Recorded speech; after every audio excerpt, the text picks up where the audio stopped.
आज इस वीडियो में हम बात करेंगे प्रोटीन स्ट्रक्चर्स के बारे में। प्रोटीन एक पॉलीमर है, यानी कि एक सेम यूनिट के रिपीटिंग ऑर्डर से बना हुआ है प्रोटीन। और प्रोटीन का मोनोमर का नाम है अमीनो एसिड, यानी कि बहुत सारे अमीनो एसिड्स जोड़कर बनता है प्रोटीन। इसलिए प्रोटीन को चेन ऑफ अमीनो एसिड भी कहा जाता है। अमीनो एसिड नाम से ही पता चलता है कि इसके अंदर मौजूद होगा एक एमीन ग्रुप और एक एसिडिक ग्रुप। एमीन ग्रुप है NH2 और एसिडिक ग्रुप है COOH यानी कि कार्बोक्सिलिक ग्रुप। यानी कि एक अमीनो एसिड मॉलिक्यूल के अंदर एक एमीन ग्रुप रहेगा, एक कार्बोक्सिलिक एसिड ग्रुप रहेगा और जो कार्बन का और दो हाथ होता है उसके एक हाथ में रहेगा एक हाइड्रोजन और दूसरे हाथ में रहेगा R यानी कि एल्काइल ग्रुप। ये एल्काइल ग्रुप कुछ भी हो सकता है। अमीनो एसिड जब सॉल्यूशन में रहता है तब यूजुअली इसका एक दूसरा आइसोमेरिक फॉर्म देखने को मिलता है।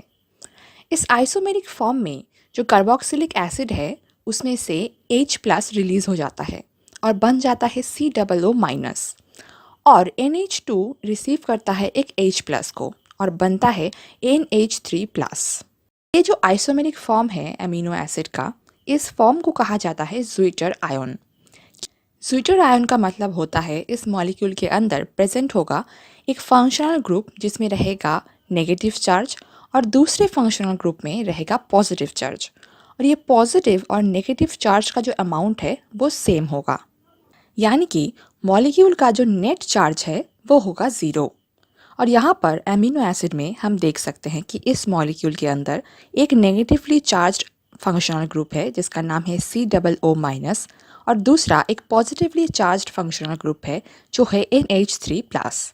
और इन दोनों का पॉजिटिव और नेगेटिव चार्ज का अमाउंट सेम है, इसीलिए जो टोटल नेट चार्ज है इस मॉलिक्यूल का वो है 0। इसलिए इस टाइप के आयन के कहा जाता है ज़्विटर आयन। और अमीनो एसिड जनरली इस ज़्विटर आयन के फॉर्म में ही मौजूद रहता है। अमीनो एसिड के नेचर के ऊपर एक बहुत बड़ा रोल प्ले करता है pH। एक स्पेसिफिक pH में एक स्पेसिफिक अमीनो एसिड एक ज़्विटर आयन की तरह बिहेव करता है, यानी कि इसके अंदर नेट चार्ज 0 रहता है। जिस स्पेसिफिक pH में ये पर्टिकुलर अमीनो एसिड ज़्विटर आयन के रूप में रहता है उस pH को कहा जाता है आइसोइलेक्ट्रिक पॉइंट। अब अगर हम उस अमीनो एसिड को हायर pH में रखते हैं, यानी कि हायर pH सॉल्यूशन में रखते हैं, तो ये ज़्विटर आयन की तरह बिहेव नहीं करता है। हायर pH का मतलब होता है कि वहाँ पर H+ कम मौजूद होंगे और OH- ज़्यादा मौजूद होंगे। तो OH- ज़्यादा रहने की वजह से COOH से जो H+ रिलीज़ होता है वो OH- के साथ रिएक्ट करके H2O यानी कि वाटर मॉलिक्यूल बना लेता है। और क्योंकि pH हाई है यानी कि H+ मौजूद नहीं है सॉल्यूशन में, तो NH2 को कोई H+ आयन नहीं मिल पाता है, तो NH2 NH3+ नहीं बनाता है। तो जो ओवरऑल मॉलिक्यूल है वो बन जाता है नेगेटिव, यानी कि COO- के पास तो माइनस है लेकिन NH2 के पास कोई पॉजिटिव आयन एक्स्ट्रा नहीं है। तो ये अब ज़्विटर आयन नहीं रहा। क्योंकि ये amino acid molecule H+ release कर रहा है, इसलिए इसको कहा जाता है कि ये एसिड की तरह बिहेव करता है बेसिक सॉल्यूशन में। अब अगर हम इस अमीनो एसिड को लो pH में डाल दें, यानी कि लो pH सॉल्यूशन में रख दें, तो हम देख सकते हैं कि लो pH सॉल्यूशन में H+ आयन बहुत ज़्यादा रहता है, इसलिए COOH अपना H+ रिलीज़ नहीं कर पाता है। लेकिन NH2 के पास बहुत सारा H+ अवेलेबल होता है, इसलिए NH2 बन जाता है NH3+। तो अब तो ये ज़्विटर आयन नहीं है क्योंकि इसके पास पॉजिटिव चार्ज तो है लेकिन नेगेटिव चार्ज नहीं है। तो ये एसिडिक सॉल्यूशन में बेस की तरह बिहेव करता है, क्योंकि बेस उसे कहा जाता है जो H+ रिसीव कर सके और ये H+ रिसीव कर रहा है, इसलिए ये बेस की तरह बिहेव कर रहा है। अब अगर एक स्पेसिफिक अमीनो एसिड की बात करें जैसे कि ग्लाइसिन का आइसोइलेक्ट्रिक पॉइंट यानी कि आइसोइलेक्ट्रिक pH होता है 6.082 यानी कि अराउंड 6। तो इस pH में ग्लाइसिन एक ज़्विटर आयन की तरह बिहेव करता है। अब अगर हम pH को बढ़ा दें या घटा दें सॉल्यूशन का, तो ये स्वीटर आयन नहीं रहेगा। हमारी बॉडी में जितने प्रोटीन्स हैं उनको बनाने के लिए करीबन 20 अमीनो एसिड्स लगते हैं, और ये अमीनो एसिड्स में जो डिफरेंस होता है वो होता है आर ग्रुप का, यानी कि एल्काइल ग्रुप का। अगर हम आर की जगह हाइड्रोजन लगा दें तो वो बन जाता है ग्लाइसिन। अगर CH3 लगा दें तो वो बन जाता है एलानाइन। ऐसे ही डिफरेंट आर ग्रुप की वजह से डिफरेंट अमीनो एसिड्स बनते हैं। जो सारे अमीनो एसिड्स अभी हम ड्रॉ कर रहे हैं, ये हैं वो अमीनो एसिड्स जो इनके आइसोइलेक्ट्रिक पॉइंट में न्यूट्रल बिहेव करते हैं, यानी कि इनका नेट चार्ज 0 होता है। कुछ न्यूट्रल अमीनो एसिड्स में सल्फर पाया जाता है, और ऐसे सल्फर वाले न्यूट्रल अमीनो एसिड्स में है मिथियोनाइन एंड सिस्टीन। इन दोनों में सल्फर देखने को मिलता है। और कुछ न्यूट्रल अमीनो एसिड्स होते हैं जिनके अंदर हाइड्रोक्सी ग्रुप देखने को मिलता है, जिसमें से एक है सेरीन और दूसरा है थ्रियोनाइन। और कुछ ऐसे भी अमीनो एसिड्स होते हैं जो आइसोइलेक्ट्रिक पॉइंट में भी एसिडिक बिहेव करते हैं। ऐसा इसलिए क्योंकि उनके आर ग्रुप में प्रेजेंट रहता है एक्स्ट्रा एसिड ग्रुप। इनका एग्जाम्पल है एस्पर्टेट एंड ग्लूटामेट। और कुछ अमीनो एसिड्स होते हैं जो आइसोइलेक्ट्रिक पॉइंट में बेसिक बिहेव करते हैं। ऐसा इसलिए क्योंकि उनके आर ग्रुप में बेस प्रेजेंट रहता है, और इनका एग्जाम्पल है लाइसिन, आर्जिनिन, हिस्टिडीन, एस्पेराजीन और ग्लूटामीन। एक और टाइप का अमीनो एसिड होता है जिनके आर ग्रुप में प्रेजेंट रहता है बेंजीन रिंग, और ऐसे अमीनो एसिड्स को कहा जाता है एरोमेटिक अमीनो एसिड, जिनमें से एक बेसिक एरोमेटिक अमीनो एसिड है ट्रिप्टोफैन। और कुछ एरोमेटिक अमीनो एसिड्स ऐसे भी हैं जो न्यूट्रल हैं, यानी कि आइसोइलेक्ट्रिक पॉइंट में ये सब न्यूट्रल हैं। तो ऐसे एरोमेटिक अमीनो एसिड्स हैं फिनाइल एलानाइन और टायरोसिन। ये दोनों हैं न्यूट्रल एरोमेटिक अमीनो एसिड्स। ये तो गए सारे अमीनो एसिड्स जो हमारी बॉडी में प्रोटीन्स बनाते हैं। लेकिन प्रोटीन बनाने के लिए अमीनो एसिड्स को एक दूसरे के साथ जुड़ना पड़ता है। एक दूसरे के साथ जुड़कर ही वो अमीनो एसिड का चेन बनाता है, जिसे कहा जाता है प्रोटीन। तो ये चेन कैसे बनता है? तो दो अमीनो एसिड के बीच में एक बॉन्ड बनता है, जिस बॉन्ड का नाम है पेप्टाइड बॉन्ड। ये बॉन्ड बनता है एक अमीनो एसिड के COOH के साथ दूसरे अमीनो एसिड के NH2 ग्रुप के बीच में, जहाँ पर एक वाटर मॉलिक्यूल रिलीज हो जाता है, और एक बॉन्ड बनता है C के साथ N का, और इस बॉन्ड का नाम है peptide bond. Bonded amino acids के बीच में जिस अमीनो एसिड का N ग्रुप बॉन्डेड नहीं है उसे कहा जाता है N टर्मिनल, और दूसरे को कहा जाता है C terminal of that amino acid chain. अब ये अमीनो एसिड्स के बीच में जो बॉन्डिंग होता है ये दो तरीके से बन सकता है। एक हो सकता है राइबोसोमल प्रोटीन फॉर्मेशन के ज़रिए, और दूसरा होता है नॉन राइबोसोमल प्रोटीन फॉर्मेशन के ज़रिए। हमारे बॉडी में जो भी प्रोटीन्स बनते हैं वो बनते हैं राइबोसोमल प्रोटीन फॉर्मेशन के ज़रिए। ऐसा इसलिए क्योंकि राइबोसोमल प्रोटीन फॉर्मेशन में एक स्पेसिफिक कोड से प्रोटीन बनता है, तभी वो प्रोटीन जाके हमारे बॉडी में कोई स्पेसिफिक काम कर पाता है। तो प्रोटीन हमारी बॉडी कैसे बनाती है? प्रोटीन के लिए हमें पहले अमीनो एसिड्स चाहिए, जो हमें हमारे खाने से भी मिलते हैं और कुछ हमारे बॉडी में भी बनते हैं। तो सपोज़ हम ये एग खा रहे हैं। एक प्रोटीन है, प्रोटीन सोर्स है, जिसके अंदर बहुत सारे अमीनो एसिड चेन्स हैं। जब ये हमारे डाइजेस्टिव सिस्टम के थ्रू जाता है, तब पेप्सिन और ट्रिप्सिन ऐसे एंजाइम्स के ज़रिए ये जो बॉन्ड्स हैं, पेप्टाइड बॉन्ड्स हैं अमीनो एसिड्स के बीच में, वो टूट जाता है और इसे रिलीज़ कर देता है free amino acids. Free amino acids हमारी डाइजेस्टिव सिस्टम से ब्लड के थ्रू पहुंच जाता है हमारे पूरे बॉडी के सारे सेल्स के पास। तो अभी मैंने जो सेल ड्रॉ किया है इसके अंदर ऑलरेडी फ्री अमीनो एसिड्स आ चुके हैं। एक सेल के अंदर रहता है न्यूक्लियस, जिसके अंदर रहता है DNA, और DNA से ट्रांसक्रिप्शन से बनता है RNA, जिसके अंदर DNA का कोड फीडेड रहता है। अब ये RNA जो मैसेंजर RNA है, इसके अंदर कोड्स हैं, जिस कोड के ज़रिए डिसाइड होगा कि कौन कौन से अमीनो एसिड्स जुड़ेंगे और बनेंगे एक प्रोटीन। अब ये जो RNA है, mRNA, ये जाके बाइंड करता है राइबोसोम से।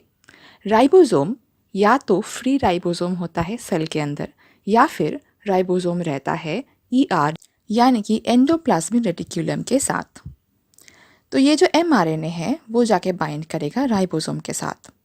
और बहुत सारे tRNAs होते हैं सेल के साइटोप्लाज्म में, जो एक एक स्पेसिफिक tRNA एक एक स्पेसिफिक अमीनो एसिड के साथ जुड़े होते हैं, और हर tRNA का एक स्पेसिफिक एंटी कोडन होता है।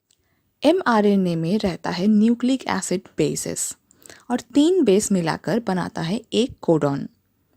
राइबोसोम जब mRNA से जुड़ा हुआ है उसके बाद एक एक कोडॉन के हिसाब से उसके स्पेसिफिक एंटी कोडॉन वाले tRNA आके जुड़ते हैं, और उसके अंदर जो अमीनो एसिड रहता है वो रिलीज़ कर देते हैं, और दूसरा tRNA फिर से आता है और अपना अमीनो एसिड देकर जाता है। और राइबोसोम के अंदर मौजूद रहता है एक एंजाइम जिसका नाम है पेप्टाइडाइल ट्रांसफरेज, और ये एंजाइम 2 अमीनो एसिड के बीच में पेप्टाइड बॉन्ड फॉर्मेशन में हेल्प करता है।